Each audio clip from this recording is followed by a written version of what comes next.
If remote desktop services is showing a licensing error like this, the server usually does not know two things: where the license server is and whether it should be per user or per device licensing. We're going to set both of these things right now.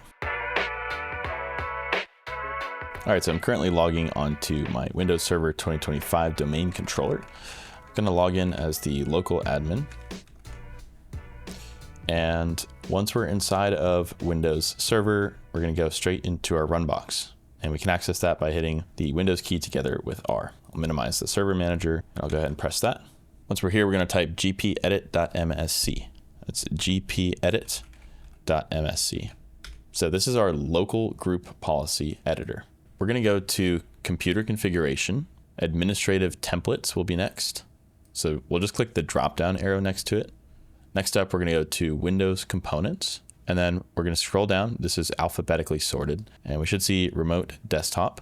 Once we get to around where the R is, there it is, remote desktop services. We'll expand that.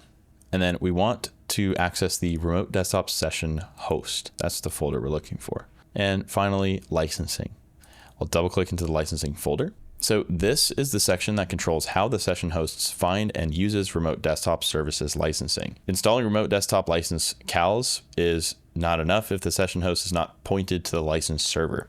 In step 2, we're going to specify the remote desktop license server. So we're going to use the first setting, which is use the specified remote desktop license servers. And we can see it currently says not configured. We're going to switch this to enabled. At this point, we're going to actually write in the license servers that we want it to point to. So for example, we have the server name, which could be an IP address or a domain name. If you're already on the server that is your licensing host, we can go into our command prompt. So we can type cmd, and then we can type either what's my IP or host name or both. I'm just going to type host name. And my server host name is DC1. So we typed host name, we can see our server name there. We can also type who am I. You can see who we're logged in as. So DC1 is my server. That's my server name. I'm going to type that, and I'll press apply, and I'll press OK. Note that we can also separate additional servers with commas.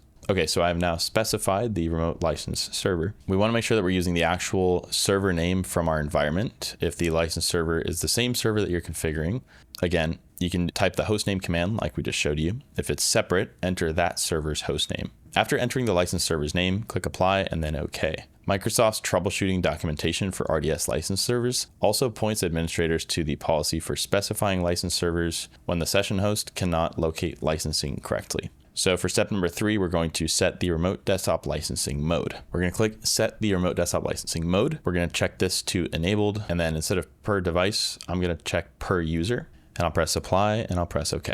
You'll select the mode that matches your remote desktop license CALs. So choose per user if your licenses are assigned by the user, choose per device if you have device CALs, etc. We definitely would not recommend guessing here. The licensing mode should match the CALs that you purchased and installed. Microsoft's documentation specifically lists this policy as the place to configure per user or per device licensing for a remote desktop session host. Okay, so here's what we just did. The remote desktop session host is the server users connect to. The remote desktop licensing server is the server that manages the RDS CALs. Those can be the same server, or they can be separate servers. When this policy is not configured, the session host may not be able to locate the licensing server automatically. And that is when you can see warnings like the error message that we showed earlier. You may see something like not configured, no license server available, or a grace period warning. And by specifying the license server and the licensing mode manually, we remove the guesswork. All right, the last thing we're going to show you guys is to actually force the group policy update. We're going to hit our Windows key and we're going to type CMD, and we're going to right click and run as administrator. All right, once we're here, we're going to type gp update /force, and we'll press enter. So we're waiting for the computer's policy update to complete. If it asks you to log off, say yes after saving your work. The last step is to sign out of the server, sign back in, and this will refresh the session and helps confirm the new licensing policy is being applied. In some environments, you may also need to restart the remote desktop services service or reboot the server during a maintenance window. For production servers, do not randomly reboot, obviously, in the middle of the workday. So if the error still appears, you can check a few items next. First, make sure that the remote desktop licensing role is actually installed. Second, make sure that the licensing server is activated. Third, make sure that your RDS CALs are installed on the licensing server. Fourth, make sure that the session host can resolve the license server name. Also, check the firewall rules between the session host and the license server.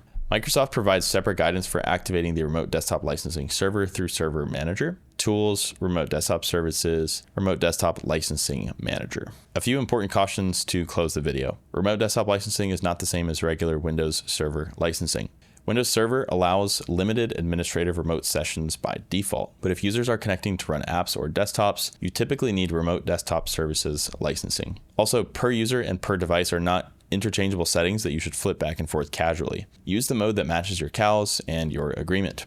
If you're unsure, confirm your licensing before changing production servers. If you need genuine remote desktop licenses, Windows Server, or other Microsoft licensing, Indigo software can help with that. Just make sure that you're buying the correct license type for your environments before you configure the server. As our channel continues to grow, we're constantly looking for new video topic ideas. If you have any ideas of your own, we'd love to know what those are. Most viewer commented video requests get made into actual videos on our channel.